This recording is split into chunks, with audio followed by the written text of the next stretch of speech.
E eu fico pensando hoje, se nós formos pensar hoje, quantos de nós ainda, não somente os espíritas, mas os vinculados a tantas correntes filosóficas e religiosas, temos esse aspecto da religião apenas como uma obrigação social, sabe?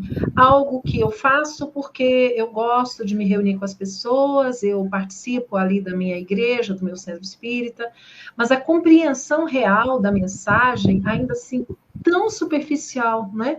Às vezes a gente encontra conteúdos na internet, e semana passada eu estava assistindo um vídeo, e a pessoa que fez o vídeo criticando um programa, né, que é inclusive produzido pelo IGESE, e ele criticando, dizendo que era dizendo que era antidoutrinário, só que, na Acontece. verdade, tudo que ele falava, ele estava falando contrário ao espiritismo, né? E ele dizendo, isso não é espiritismo. E eu fiquei pensando, meu Deus, ele se sente no direito de falar como espírita, em nome do espiritismo, e ele não conhece os princípios fundamentais do espiritismo, né? Então, são coisas assim que a gente fica pensando, até quando nós vamos ficar só na superficialidade?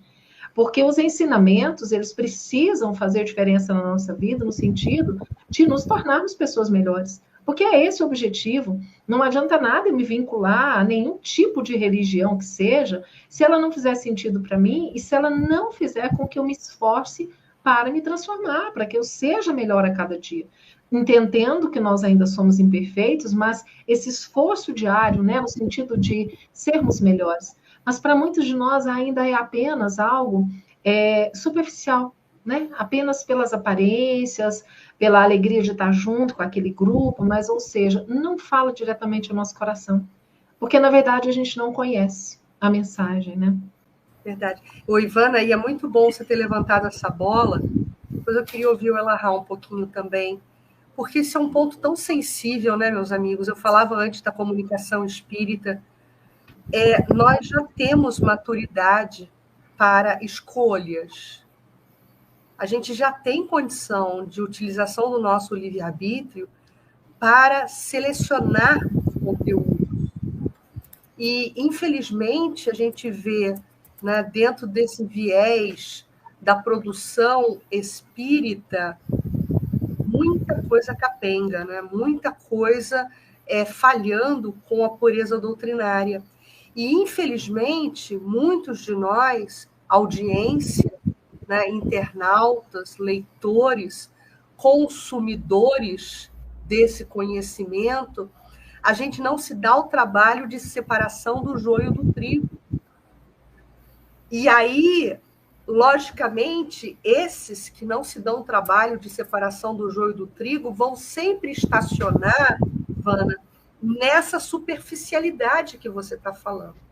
Porque, meus amigos, tem muita produção midiática espírita, e aí eu estou colocando espírita entre aspas, que é um desserviço para o espiritismo. Inclusive veiculando ideias perniciosas em segundo plano. Enquanto a gente não revigorar o conselho do codificador para que a gente estude, para termos condição de seleção de material, a gente vai estar sempre sujeito a esse tipo de engodo. Né? Então, eu acho que a gente precisa, sim, valorizar os conteúdos nobres, os canais nobres, que se propõem a veicular a mensagem espírita. Vamos dar joinha, vamos impulsionar para que o YouTube entenda que esses conteúdos são conteúdos relevantes e vamos tentar nos blindarmos em relação a materiais rasteiros que abusam da utilização do nome espírita, mas que de espírita não tem nada.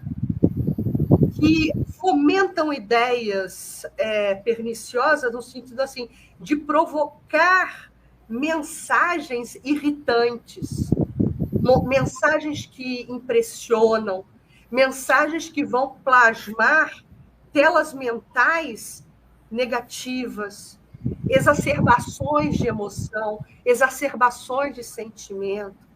Né? para impressionar os sentidos. A boa produção midiática espírita, ela não impressiona os sentidos no sentido negativo da palavra. Você não fica com aquela impressão ecoando na sua mente mental. Não é leve e não eleva. Né? O conteúdo espírita precisa elevar e enlevar. Então, meus amigos, por favor, vamos escolher os conteúdos espíritas e não vamos reforçar muitos desserviços que estão acontecendo, tanto no campo editorial quanto no campo midiático na internet. Eu só queria destacar um ponto assim dentro dessa visão. A melhor forma de nós atuarmos diante de uma quantidade até significativa de material de qualidade ruim que possa existir é nós produzirmos material bom. Quanto mais a gente produzir material bom, mais dilui as coisas que possam não estar mais alinhadas. E assim, eu pegaria o Evangelho segundo o Espiritismo, capítulo 20, no finalzinho do capítulo, tem uma pergunta assim: entre os que se desviaram do Espiritismo, como saber aqueles que estão no caminho correto e qual que não estão? Aí lá vai dizer, pela quantidade de consolo que oferece, pela quantidade de consolo que leva aos aflitos. Então você analisa se o que você está fazendo está levando consolo às pessoas. Uma quantidade enorme de pessoas hoje em depressão, em ansiedade, síndrome do pânico, ideação suicida. E assim, a gente não pode mais retardar a nossa ação em socorro dos que padecem. Não dá mais. Se for fazer isso, a gente acaba não aproveitando o potencial que se pode ter para encher alguém de mais fé, de mais certeza do amanhã, de percepção que Deus está no controle. Aí alguém pode dizer assim, mas esses estudos aqui são só filosóficos e tal.